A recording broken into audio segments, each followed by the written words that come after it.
지금 환자 상태는 어떤지 궁금합니다. 새 확진 환자 부부가 입원해 있는 서울대병원 연결해 보겠습니다. 임상재 기자. 네, 서울대병원에 나와 있습니다.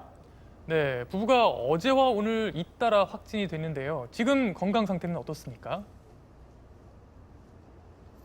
네, 지금 뒤로 보이는 병원 본관 3층 감염 격리 병동에는 부부인 29번째와 30번째 환자가 입원 치료를 받고 있는데요. 이들 모두 현재 건강 상태는 대체로 안정적인 것으로 알려졌습니다.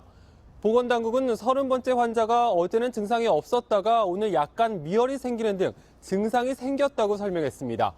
이 30번째 환자는 확진 이전에 이곳 서울대병원 소아기 내과에 내원한 적이 있어서 병원 측은 진료실을 폐쇄 조치했고 그날 접촉한 의료진들도 격리 조치된 상태입니다. 그런데 이 30번째 환자의 자가격리 중에 한 언론사 기자가 이 환자를 접촉했다고요? 그럼 그 기자도 격리가 된 상태인가요? 그렇습니다. 30번째 확진 환자의 접촉자여서 해당 기자도 자가격리 조치됐다고 방역당국이 밝혔습니다. 어떻게 접촉했는지도 설명했는데요.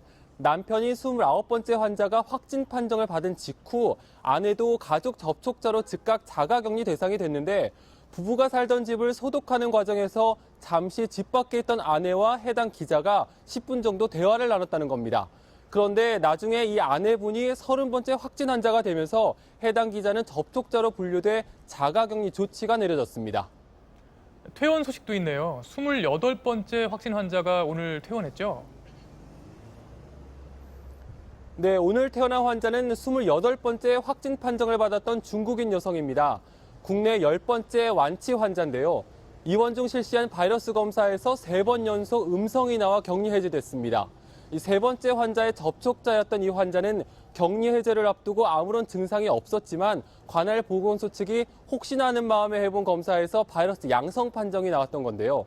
이 환자 사례 때문에 14일인 잠복기 기간을 더 늘려야 하는 거 아니냐 논란까지 일었었죠.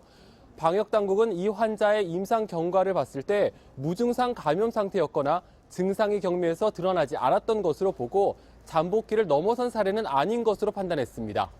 이 밖에도 7개 병원에서 현재 치료를 받고 있는 나머지 환자들도 대체로 안정적인 상태고 특히 산수 치료를 받고 있는 환자 1명도 증상이 호전됐다고 보건당국은 전했습니다.